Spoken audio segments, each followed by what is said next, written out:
Our world is soaring toward 2012. Time is speeding up. Chaos is shifting into a new level, and we feel the pull to unlock the mysteries of the universe.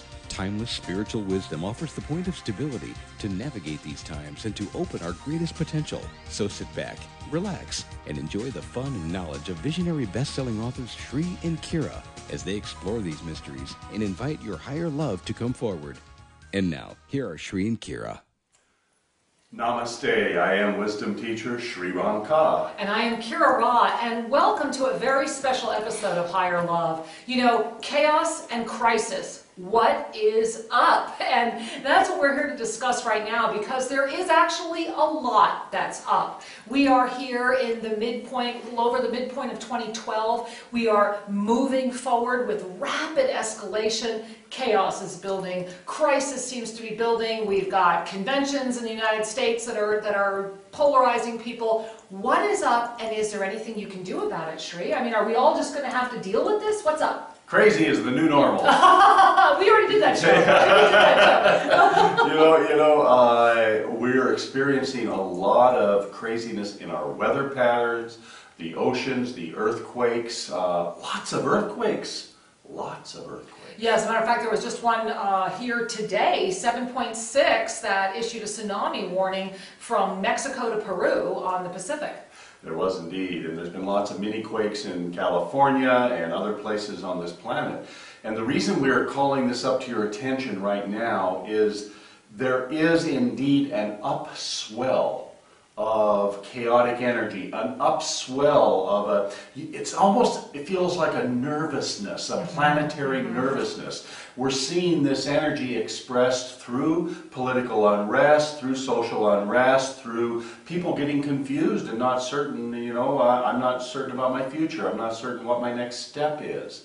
That kind of thing. It's that air of uncertainty. You know, it really is. And I want to offer you right now kind of a crisis and chaos checklist, because there is a lot that is diving into this. There's a lot of reasons this is happening on the planet, and we are going to fully explore all of them, especially in the second half of this show. But let me offer you a checklist right now. So maybe you want to take a moment and quietly center yourself, or maybe you just want to bring your hand to your heart. Maybe you want to write these down, because there is literally a upswell of chaos crisis energy that is stimulating some of the following within people. So, have you noticed, number one, increased tendency toward depression? Pay attention to this one, because right now the energy on the planet is actually using depression. So have you noticed yourself or someone around you an increased tendency toward depression? Number one on the checklist. Number two on the checklist, impatience. A sense of foreboding, a sense of impatience, targeted toward people you love, targeted toward the world in general. Just this sense of impatience, this sense of, I just don't have patience for this anymore. I just feel agitated for no uncertain reason. I'm not quite sure, but things that never used to bother me that much are really bothering me now. Number three, so we have number one, the depression. Number two, impatience. Number three, foreboding that you can't put your finger on. Meaning there's like this energy inside of you, this sense of something's going to happen, even if everything in your life is going really well right now, but there's like this deep-seated foreboding. And the last one on the checklist right now is this sense of instability, meaning that you're trying, you're doing certain things, you're trying to put things together, but you just can't seem to feel totally stable. It's kind of that old, 3 steps forward, 2 steps back energy. All of these 4 energies that we just discussed right now are the first on a checklist of what we're calling the secondary symptomology of the collapse of 4th dimensional energy and how it's affecting people on the planet. And essentially, this is affecting people in 2 different ways. It is affecting those who are really aligned with density, which we're going to talk about, and those who have been trying to carry the energy of ascended awareness. And it's affecting both groups differently and equally, which is why you're seeing a rise in this chaos and a rise in the crisis. So what is this fourth dimensional collapse? What is this energy we're referring to?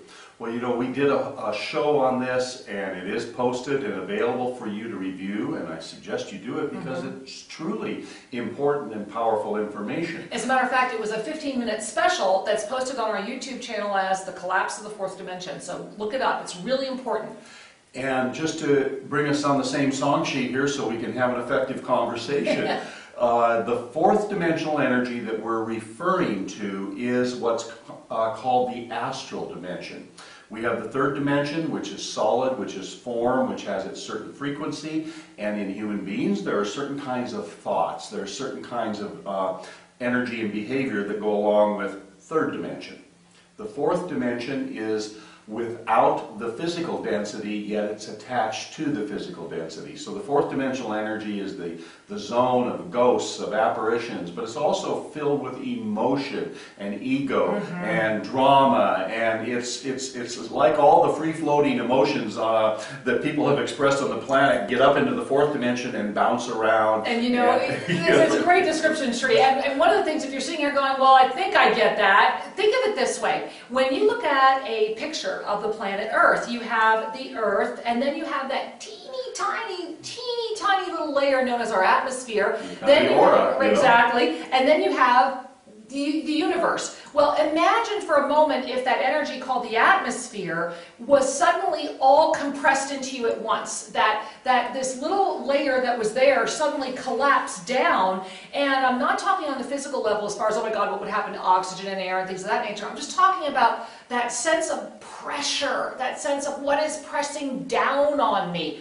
Well, the fourth dimensional energy, as a matter of fact, multidimensional space, is not a woo-woo concept. This is where the quantum physicists are spending a lot of time. All of this energy has been proved real. So what Shri's talking about is a very real area of energy, but all energy is fluid, and in the current time period we're in, that fourth dimension, which is like that little atmosphere around the Earth, has compressed itself.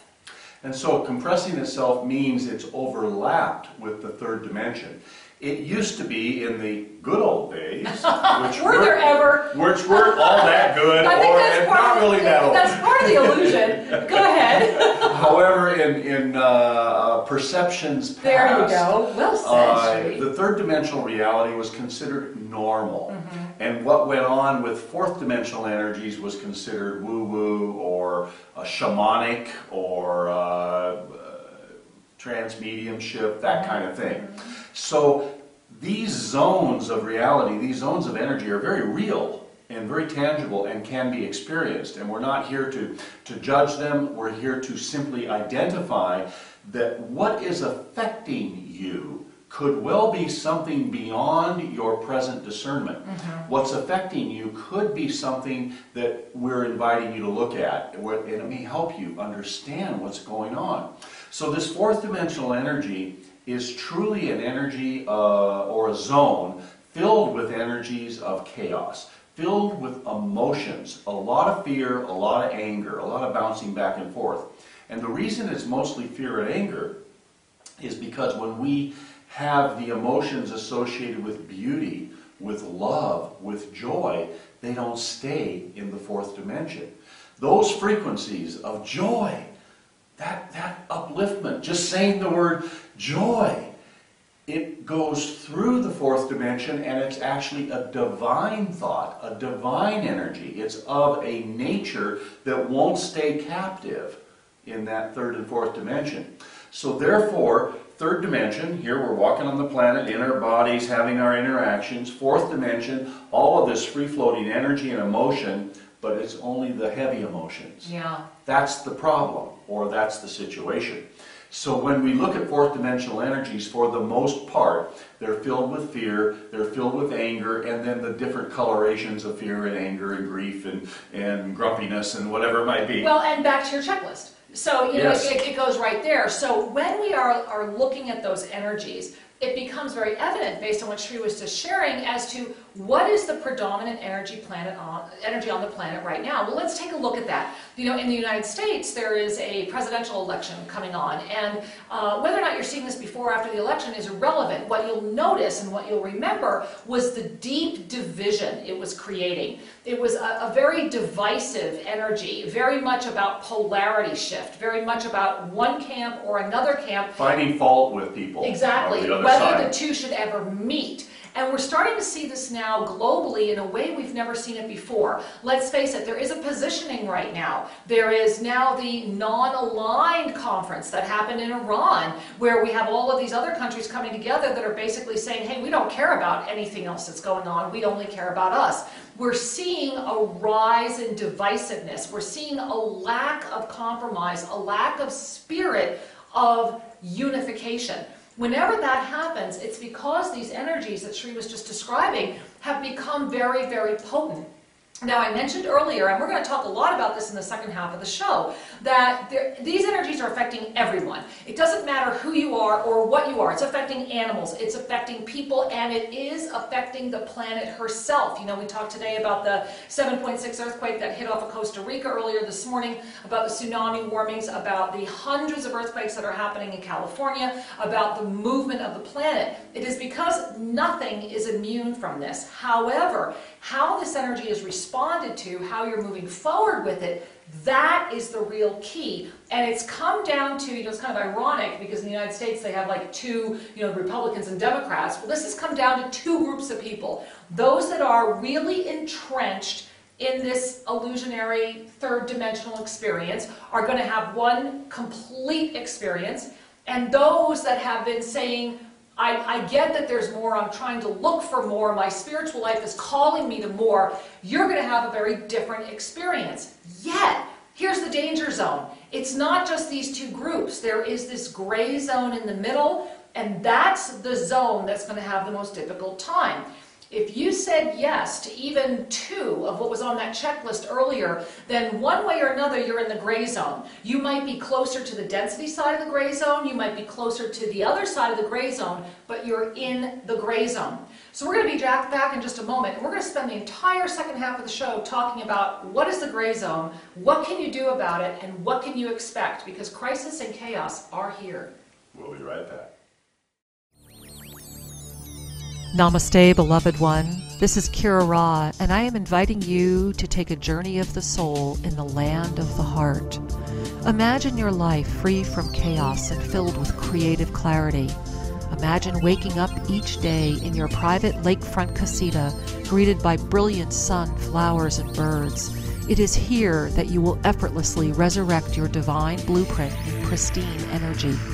Yes, I am inviting you to join us for a personal resurrection vacation retreat at beautiful Lake Atatlan, Guatemala. Here, you can rejuvenate your life as you indulge in Tosa Spa cuisine, private healing sessions, yoga, tai chi, meditation, and loving support. Imagine enjoying pure air, zero noise pollution, and endless stars in this ascended nirvana. The time is now to claim your true joy. Learn more by visiting ShriandKira.com and just click on the Resurrection Vacation Treat page. Tosa La Laguna, healing lives, healing hearts. We welcome you home. Welcome back. We're glad you're with us. And today we are exploring chaos, the fourth dimensional collapse, and what's newsworthy on planet Earth. No kidding. And is there a crisis in front of us, or are we already in this crisis? You know, right before the break we started talking about and sharing with you about the fact that nothing is immune from the energy that is upon us right now. If you are on this planet, you are in the energy. Human, animal, the planet herself. And we talked about how essentially this energy is affecting two distinct groups. Those that are very aligned with what we like to call density or very earthbound values of perceptions, and those that are trying to live a more awakened, enlightened type of life, but that there is this gray zone in between, and it really is the shades of gray in between. Well, many shades of gray, and please hear one thing, that what we're attempting to communicate is a perspective to understand what's going on in our world. Mass consciousness is just that. It's held by the masses. It is normal for them. Those that are straddling the gray zone, living a more spiritually awake life, are discovering that what we call mass consciousness is actually filled with illusions about who we really are. But that's a different point of view. Indeed. That's a different perspective. And with that perspective comes a vibratory rate where everything shifts. Everything is, we can call it more ascended, but even that word is misunderstood. We're living a more spiritually oriented life.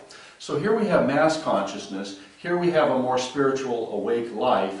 Yet, both groups need to be coexisting. And they are, which is the irony.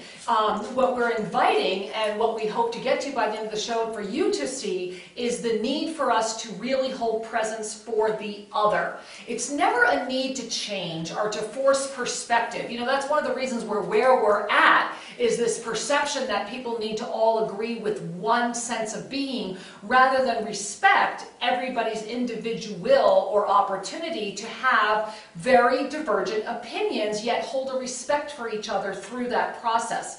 You know, one of the things that's happening on the planet right now as we're feeling this, you know, I like to call it the balloon. It's like this, your head's in a balloon and the balloon air is out and you're like, I'm joking, right? One of the things we're feeling in this collapse, in this energy that's weighing us down is this symptomology I talked about earlier. And when we look at that checklist, and if you weren't here for the first half of the show, go back and listen to, get the checklist of the 4 things that will really alert you as to where you are. In this time that we are in right now, everyone, and this is a scientific fact, everyone has become more aware of their intuitive filter. Conscious or subconscious, there is a support, an energetic support in the planet that is inspiring greater, I don't want to use the word telepathic because I don't want you to misunderstand, but greater sensitivity. Is that the word, Sri? Maybe that's a better way. Greater intuitive sensitivity. Yes. So because of that, that's why that 4th symptom, that sense of foreboding, is out there. The planet herself is feeling it. People are feeling it. And whether or not you believe in anything is irrelevant because the energy is present. And so when you have an intuitive sense of great shift, but the rest of you can't figure it out, it becomes uncomfortable. It becomes uncomfortable. There's also a piece around your intuition, knowing that what is happening you've experienced before. It's a sense of, wait a minute, somewhere in the legacy of my soul, I have touched this very same pattern. Exactly. And there's that little uneasiness that I don't know that I want to go down that path this time. Yeah. That been there, done that kind of thing. And yet we aren't fully awake to what happened then. I offer that as a reminder and a reassurance to those of you that are noticing that there are patterns going on. There's an overlay happening on our planet, and we're seeing things happen on this planet right now that we last saw in the 1930s. Yes. And we're seeing things that are very similar to the precursors of World War II. Now, I'm not here to point out reasons to be afraid as much as reminders that we are riding a wave of energy and we need to steer the surfboard. And if you ride the wave long enough, you're tired. Yes. And you know, that's the final symptom. And this one really applies more toward those people that have been really diligently on their own path of reawakening or rediscovery or even self-improvement. If you have been looking at ways to break free of the status quo, if you're tired of the drama, if you're tired of reality shows that make you crazy, it's because deep within your psyche, deep within your own consciousness, you're aware that you are waking up. Yet, for people that have been engaged in that awakening process, and there's millions and millions and millions of us, a lot of us are tired. We're really tired because it's been this uphill climb, uphill climb, uphill climb. And here's the irony of that, beloved ones. This is the moment where you actually need to harness all of the skills, all of the tools, all of the gifts that you have been preparing yourself for to kind of re-up with your energy right now. because this is the call to action, and it is happening at a time when most people who have held this consciousness are exhausted. And this is why, for some of you, you might be puzzled and saying, wow, I'm seeing so many people just stop. I'm seeing so many people just go back. You know, and I always think of the Matrix, right? The, you know, reinsert me, put me back in. Put me back in and let me be comfortable. Exactly. You know, I want steak and I want to be rich, I want to be famous, you know, that whole line from the Matrix. And that's really, honestly, what's happening. And this is why there's such a huge gap.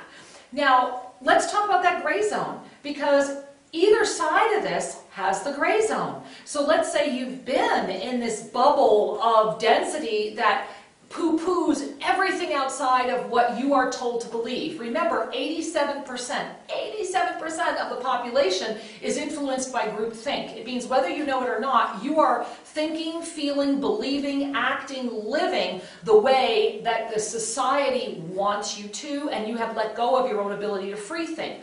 That leaves on the other side, so if we put 87% here, that leaves 13% over here in this side that have been trying to hold a greater sense of paradigm, a broader view, a greater perspective. Well, no wonder you're tired. You got 87 to 13. That's kind of a tiring gift.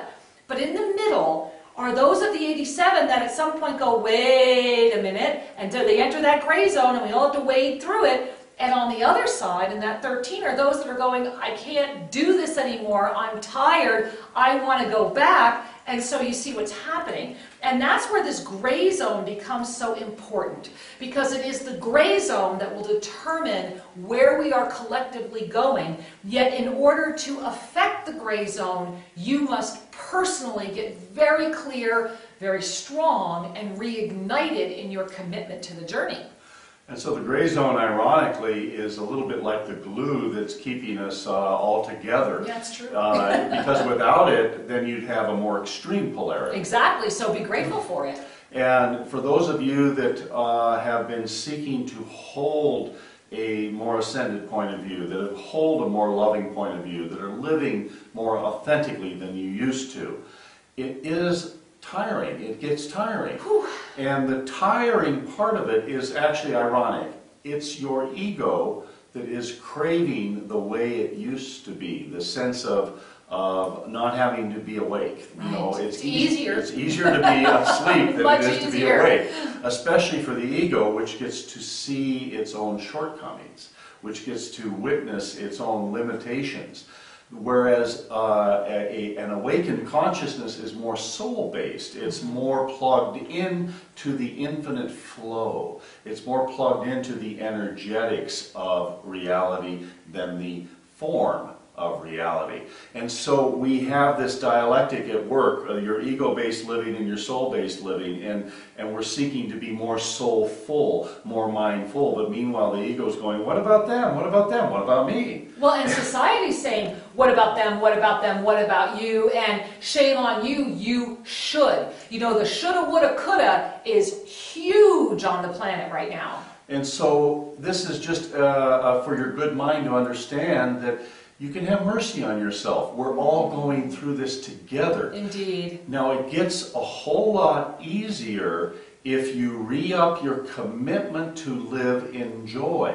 That is, to not place your attention on the areas where there is indeed density or mass consciousness creating pain and lack. And your joy might be found by fully anchoring in that world. You might be finding that part of the reason you don't have as much joy is because you're stuck in the gray zone. Remember, it's being stuck in the gray zone that actually inhibits your joy. And so Shri is so correct. When you commit to your joy, it also means you're reigniting. You're bringing back the energy from being weary. Either get really joy-filled about one side or the other, but pick and get clear. Because if you get out of the gray zone, you will be able to enjoy your decision. Even if the decision at times does not feel joy-filled, you won't have this pressure on you that is making you tired. People are tired. We're tired of the bad news. We're tired of the bad stories. We're tired of hearing about the problems. And so for those of you that are ready to say enough, you must find the fuel within.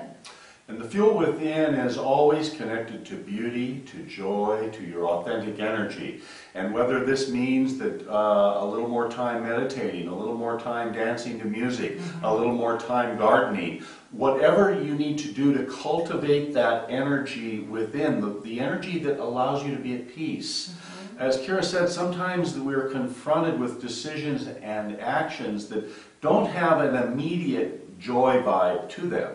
However, if you look at those choices and you feel at peace with your decision, with your intention, then you are indeed there, because that peace is the fabric upon which joy will re-emerge. And remember how important it is to be at peace with yourself. Yes. This means suspending judgment. There is no right or wrong. There is alignment. And when we are aligned with the truth of our journey, whether that's a journey in mass consciousness, a journey in the various choices that are afforded to mass consciousness, or whether your journey is more transcendent or transity, moving through the gray, be at peace with your journey. Trust yourselves, because you're doing the best you know how. Indeed you are. And in this moment, beloved ones, as we bring this segment to a close, allow yourself to realize that crisis and chaos are only as tangible and only as real as you let them be. If you're tired, if you looked at the checklist and saw yourself, go back and look at what brought you to your moment of awakening to begin with. Take a fresh class. Go be with people who bring you joy. Gift yourself with those sacred moments. Because each and every moment cultivates a resource for the next moment. Indeed. What are you cultivating? Peace, love, and joy, or fear, doubt, and separation? Be mindful, be at peace with your decision regardless of where it takes you, and know that each of us is indeed doing the best we know how, given the pressures we're under. And until we have the pressure and the gift of creating another show for you, may you bring your hand to your heart, take a deep conscious breath, and know that all is truly well. Thank you for joining us today for 2012 Higher Love. Remember that you can find out more about Sri and Kira by going to SriandKira.com. That's SriandKira.com.